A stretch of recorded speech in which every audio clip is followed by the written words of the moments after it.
Okay, काफ़ी दिनों से मैं इस ट्रांसफॉर्मेशन के बारे में बात कर रहा हूँ। नाउ जल्दी से ये समझते हैं कि इनकी बॉडी सर्वाइवल मोड में थी, क्योंकि ये बहुत टाइम से जिम भी कर रही थी, खाना इनका बहुत कम था एंड इनका वेट लॉस हो ही नहीं रहा था, एनर्जी लेवल्स ड्रॉप हो चुके थे।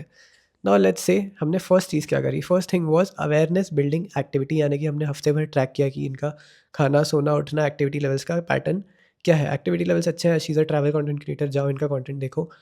दूसरी चीज़ जो हमने करी विच वाज़ एक डेडिकेटेड वर्कआउट ऐड किया, jump rope free body workouts 45 से 15 मिनट्स के बीच में कहीं भी, जो वीक 4 तक आते-आते फिर 45 से 60 मिनट्स के हो गए थे। स्ट्रेंथ स्टैमिना अच्छा बढ़ गया था। खाना ट्रैक करने के लिए या अवेयरनेस बिल्ड करने के लिए खाने के मामले में हमने एक ऐप का यूज़ किया विच वाज़ हेल्दीफाई मी। नाउ हमने क्या-क्या फाइंड किया ये बताता हूँ।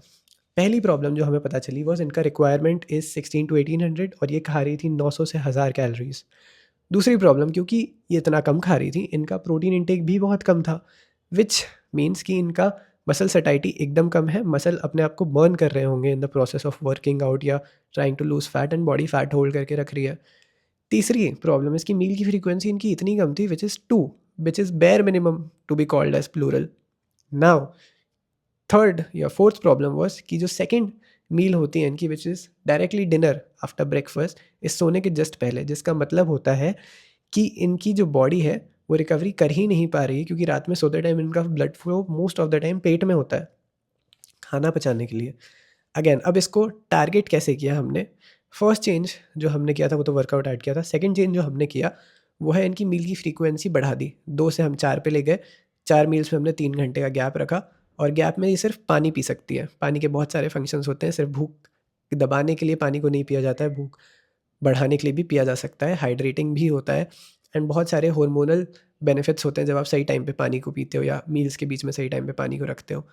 नाउ आगे बढ़ते हैं कि जो लास्ट मील थी इनकी, जो सोने के जस्ट पहले होती थी, उसका टाइम 2-3 घंटे पहले कर दिया तो रिकवरी बॉडी की अच्छी होने लग गई एंड ब्लड फ्लो पेट में रहने की जगह पूरी बॉडी में रहने लग गया। अब अगला स्टेप इज़ कि हमने इनकी हर मील में इक्वल प्रोटीन रखने की कोशिश करी, विच इज़ 10 टू 15 ग्राम्स या 15 से ज़्यादा ही। और ऑल्सो वे प्रोटीन ऐड किया तो उसको दो पार्ट में डिवाइड कर दिया। फर्स्ट इज़ सुबह फर्स्ट मील में, सेकंड इज़ फोर्थ या लास्ट मील में।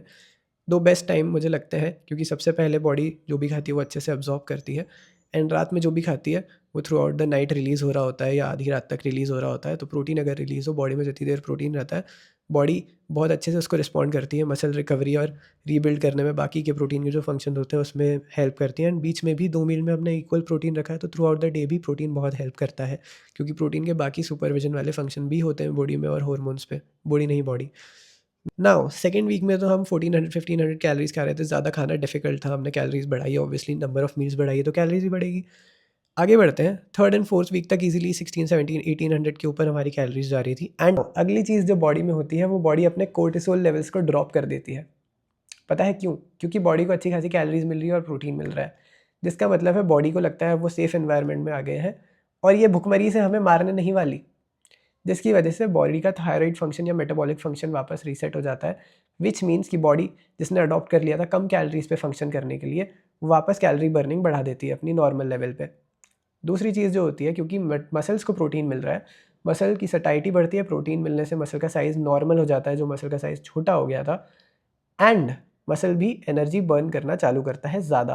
And muscle is the energy consuming unit of the body. तो जितना ज़्यादा मसल का साइज़ होता है एक्टिविटी या एक्सरसाइज से बर्न और ब्रेक होके, वो उतना ज़्यादा मसल एनर्जी बर्न करना चालू करता है एंड मेटाबॉलिज्म भी नॉर्मल कैलोरीज बर्न करने लग गया है। ये दोनों मिलके बॉडी के हार्मोनल फंक्शन को सिग्नल करते हैं कि कोर्टिसोल तो कम कर दो ही कर दो, जिसकी वजह से फैट बर्न होना चालू होता है। लेप्टिन और ग्रेलिन जिनका काम होता है भूख लग गई है या पेट भर गया है, उनका सिग्नल ठीक हो जाता है, सही टाइम पे सही अमाउंट ऑफ भूख भी आपको लगने लगती है, तो एपेटाइट आपकी बढ़ जाती है, विच मीन्स कि आपका मेटाबॉलिज्म ठीक है और आप ज़्यादा कैलोरीज बर्न कर रहे हो। अगली चीज़ जो होती है वो है इंसुलिन रेजिस्टेंस हट के इंसुलिन सेंसिटिव बनती है बॉडी। जहाँ इंसुलिन का फंक्शन था कि ब्लड से ग्लूकोज हटाए ताकि ग्लूकोज स्टोर ना हो फैट के रूप में, मसल्स के पास जाके बर्न हो जाए, उपयोग हो जाए, वो फंक्शन वापस ठीक हो गया है।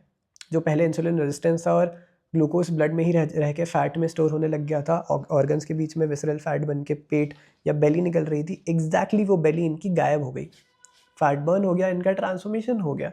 ये सारे लॉजिक्स तुम आई होप समझ चुके हो और अपनी ट्रांसफॉर्मेशन करने के लिए यूज़ कर सकते हो। तुम अपना टाइम पीरियड बढ़ा सकते हो, 1 हफ्ते की जगह 3 हफ्ते तक हर स्टेप को कर सकते हो एंड देख सकते हो तुम्हारी बॉडी कैसे रिस्पॉन्ड कर सकती है या करती है। And that's it for today.